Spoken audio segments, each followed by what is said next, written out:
Assalamualaikum warahmatullahi wabarakatuh. Nama saya Siti Sarah binti Muhammad Supian, bernombor metrik PIB 20104. InsyaAllah pada hari ini saya akan membentangkan subjek Fiqh Miras berkod ISJ 4253 yang bertajuk bahagian suami dan isteri dalam harta pusaka. Seterusnya, kita pergi kepada isi kandungan di mana saya akan terangkan bab-bab atau tajuk-tajuk yang berikut. Okey, yang pertama kita pergi kepada pengenalan. Yang kedua, definisi harta pusaka. Ketiga, jenis harta.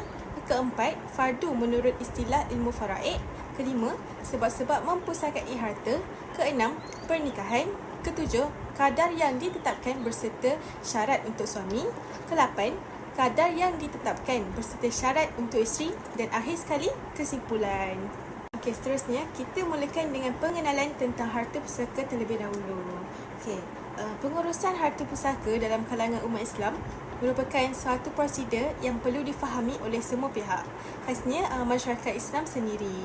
Okey, seringkali kita dengar pertikaian akibat permasalahan harta pusaka hingga membawa kepada konflik perebutan harta, pertikaian yang berlanjutan dan memulakan penyelesaian mahkamah, pemusuhan keluarga, malah yang lebih parah sekiranya melibatkan kes jenayah seperti ugutan, ancaman nyawa dan pembunuhan. Seterusnya, kita pergi kepada apakah yang dimaksudkan dengan harta pusaka. Harta pusaka bermaksud segala apa yang menjadi kepunyaan si mati di masa hidupnya. Kemudian, ditinggalkan untuk waris-warisnya sama ada harta benda, hak-hak dan apa yang termasuk dalam miliknya setelah dia mati. Kemudian, kita pergi pula kepada jenis harta. Harta secara umumnya dikategorikan kepada dua sifat yang berbeza, iaitu yang pertama, harta alih dan yang kedua, harta tak alih. Harta alih ialah seperti kereta, motosikal, basikal, pinggan mangkuk, pakaian, peralatan mekanikal dan sebagainya yang bersifat boleh pindah pergerakannya secara fizikal. Manakala harta tak alih pula ialah aset tetap seperti tanah, bangunan dan harta fizikal yang boleh bersifat kekal dan tak boleh dipindahkan ke lokasi yang berbeza. Setelah kita mengetahui maksud dan jenis-jenis harta, kita pergi pula kepada apakah maksud fardu menurut istilah ilmu faraid. Okay. Fardu menurut istilah ilmu faraid ialah kadar bahagian harta pusaka yang akan diwarisi oleh seseorang waris yang telah ditetapkan oleh hukum syarak. Kadar bahagian waris-waris fardu adalah sebagaimana yang ditetapkan dalam Al-Quran sebanyak 6 bahagian, iaitu 1/2, 1/3, 2/3, 1/4, 1/6 dan 1/8. Surah An-Nisa bermula ayat ke-7, ayat ke-11 dan juga ayat ke-12 dan juga ayat-ayat yang lain, Allah SWT banyak menceritakan dan menyatakan berkenaan bahagian-bahagian pewarisan bagi setiap orang yang berhak dan layak. Maka dari ayat-ayat tersebut juga dapat kita perhatikan akan sebab-sebab yang membolehkan seseorang itu mewarisi harta pusaka. Ini ialah antara sebab-sebab manusia dapat mewarisi harta pusaka. Imam Al-Rahabi menyatakan dalam mantannya yang bermaksud sebab mewarisi pusaka manusia ada 3. Semua yang ada sebab ini akan mewarisi pusaka, iaitu pernikahan, walak dan keturunan. Tiada lain selain 3 sebab ini. Disebabkan tajuk yang saya bentangkan berkaitan dengan suami dan isteri, di sini saya selitkan juga apakah yang dimaksudkan dengan pernikahan.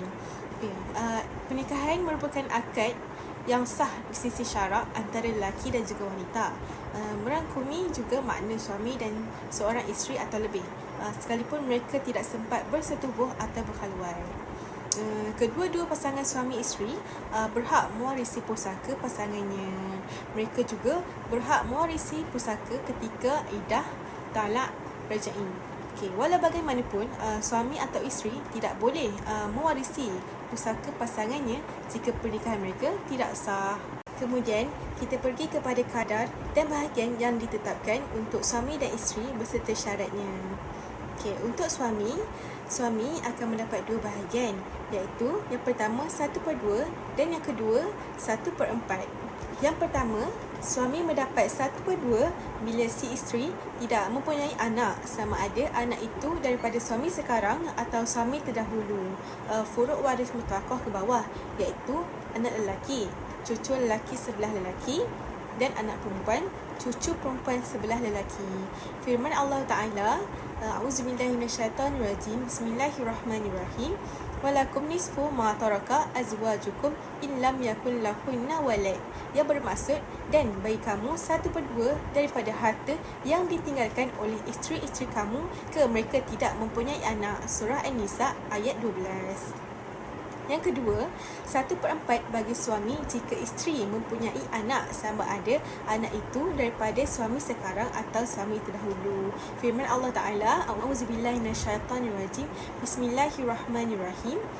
Fa in kana lahunna walad falakum rubu'u mimma tarakna. Ia bermaksud, tetapi jika mereka mempunyai anak, maka kamu mendapat 1/4 daripada harta yang mereka tinggalkan. Surah An-Nisa ayat 12.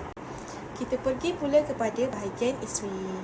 Isteri akan mendapat 2 bahagian juga, iaitu 1/4 dan 1/8. Yang pertama, 1/4 bagi isteri yang seorang atau ramai jika suami tidak mempunyai furuk waris mutlaqah, sama ada lelaki atau perempuan, iaitu tak kira daripada isteri sekarang ataupun daripada isteri yang lain.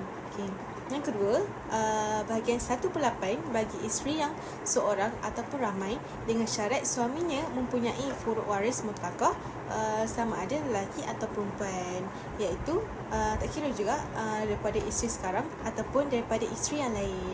Demikian, itu sahajalah bahagian yang ditetapkan untuk suami dan isteri. Akhir sekali, kita pergi kepada kesimpulan untuk tajuk ini. Ini bermaksud setiap daripada mereka berhak mendapat hak faraid masing-masing jika berlaku kematian. Tertib dalam pengurusan harta pusaka Islam bukanlah perkara yang boleh dipandang remeh. Sesungguhnya, memahami kaedah pembahagian harta dalam Islam amatlah penting dan dititik beratkan. Malahan, pelaksanaannya adalah berdasarkan ketetapan yang telah dinyatakan dalam Al-Quran dan di samping itu, kepentingan memahami dan mengetahui tertib pengurusan harta pusaka Islam adalah demi menjaga objektif maqasid syariah dalam mempertahankan agama, nyawa, akal, harta dan keturunan waris yang masih hidup, di samping mengimarahkan harmonisasi dalam keluarga, masyarakat dan negara. Itu sahaja daripada saya hari ini. Wabillahi taufiq wa hidayah. Wassalamualaikum warahmatullahi wabarakatuh. Sekian, terima kasih.